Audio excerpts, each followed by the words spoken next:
Queen makan sekali lagi. Sangat tamak kat situ. Makan je kerja dia.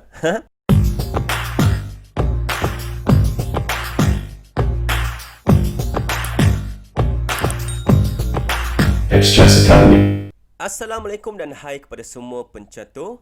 Dalam video kali ini kita nak tengok dua Grandmaster wanita berlawan antara satu sama lain.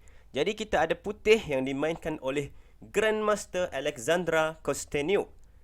Beliau ni merupakan seorang Grandmaster wanita dari Rusia. Kita semua tahu bahawa Rusia ni merupakan sebuah negara yang banyak melahirkan ramai Grandmaster dan Grandmaster dari sana memang sangat kuat.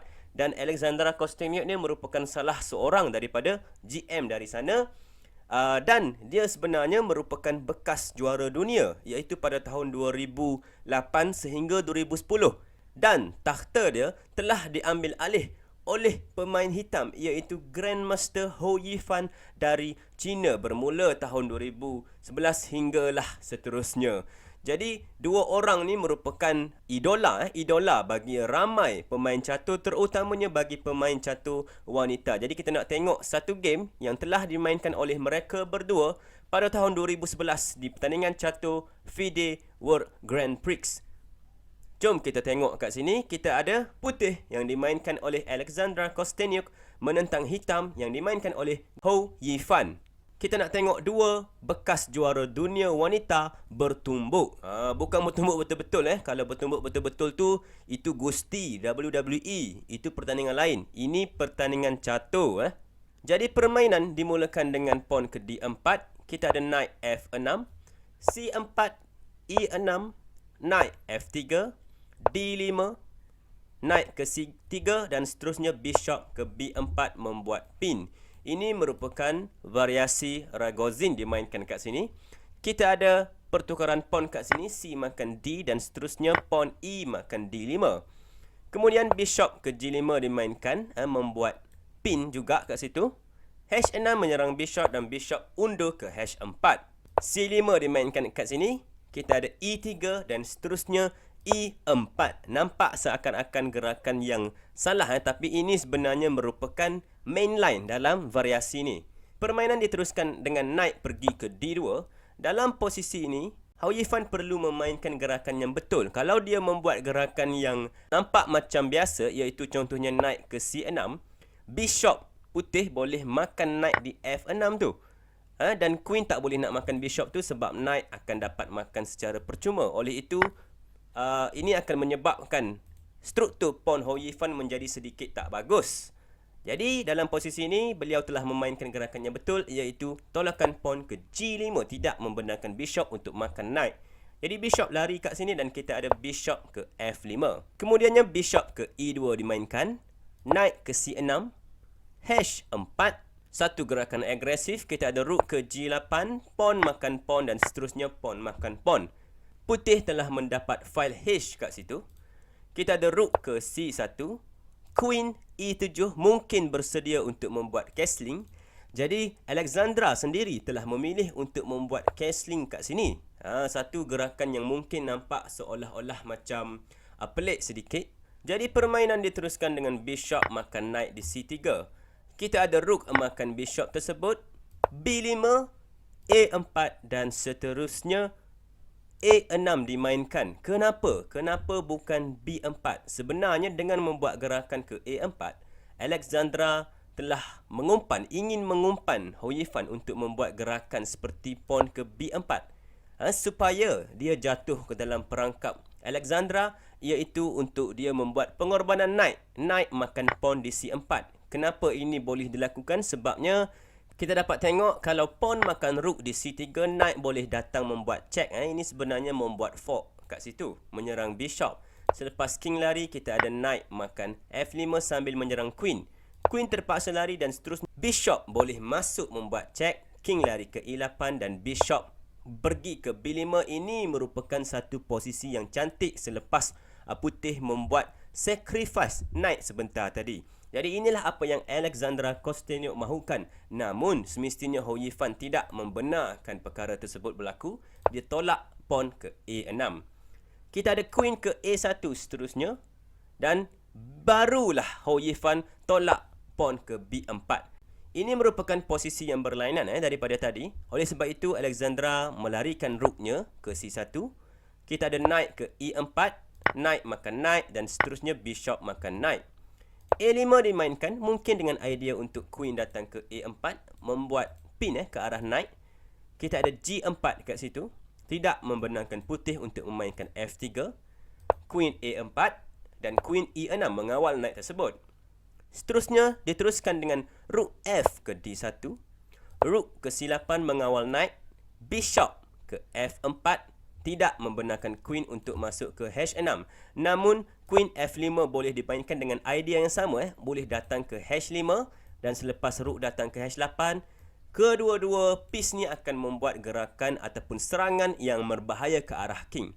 Mungkin contoh kat sini kita dapat tengok kalau putih membuat gerakan sambil lewa, tidak menghiraukan kingnya, mungkin dengan bishop masuk ke D6, queen boleh pergi ke H5 dan selepas contohnya rook ke A1, kat sini hitam boleh membuat satu gerakan yang bagus. Korang boleh cuba untuk pause video ni dan cari apakah gerakan yang mungkin boleh dibuat oleh hitam kalau variasi ini dipilih oleh kedua-dua pemain. Silakan. Ya, pengorbanan bishop di G2 boleh dilakukan. Kenapa? Kita dapat tengok kat sini selepas bishop makan pawn, ini mengancam untuk membuat checkmate di petak H1. Jadi queen terpaksa makan bishop tersebut. Queen boleh datang ke H3 check, king terpaksa ke G1 dan rook H8. Sekali lagi memperbaharui ancaman untuk queen datang ke H1 membuat checkmate. Sememangnya putih tak boleh buat apa-apa.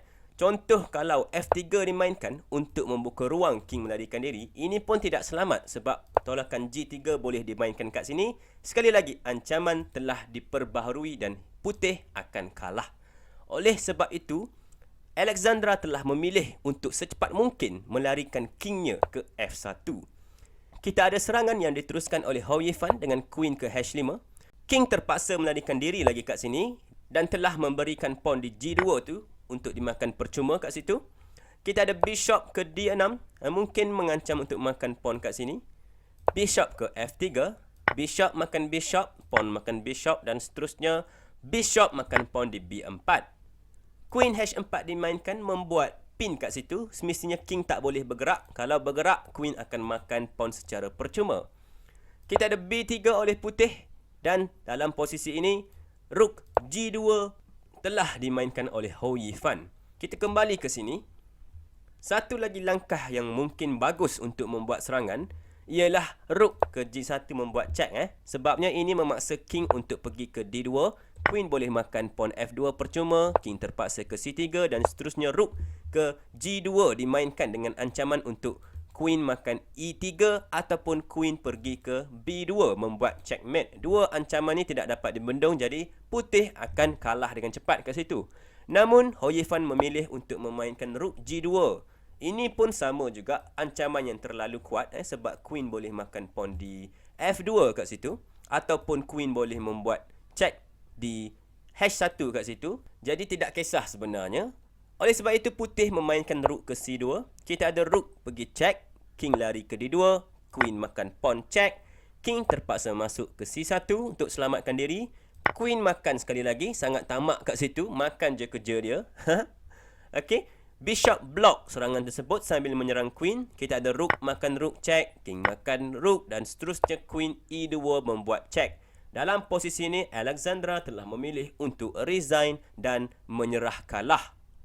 Kenapa? Kita dapat tengok kat sini selepas king melarikan diri ke C1, hitam boleh memainkan tolakan pawn ke F2 dan selepas tolakan ini dibuat, tak ada apa sebenarnya yang boleh menghalang pawn tu untuk naik dan tukar kepada queen. Jadi oleh sebab itulah Alexandra Kosteniuk telah memilih untuk resign kat situ. Jadi inilah kekuatan Hou Yifan yang telah ditunjukkan oleh beliau. Bagaimana dia menggunakan posisi king yang berada dalam keadaan sedikit bahaya disebabkan file hash terbuka.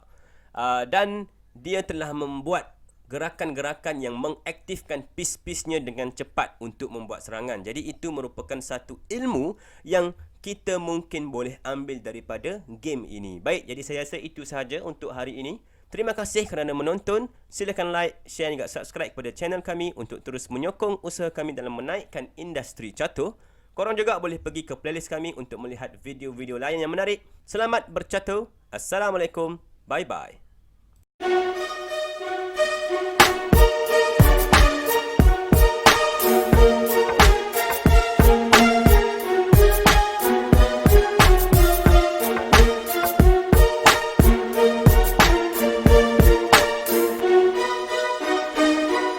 Express Academy.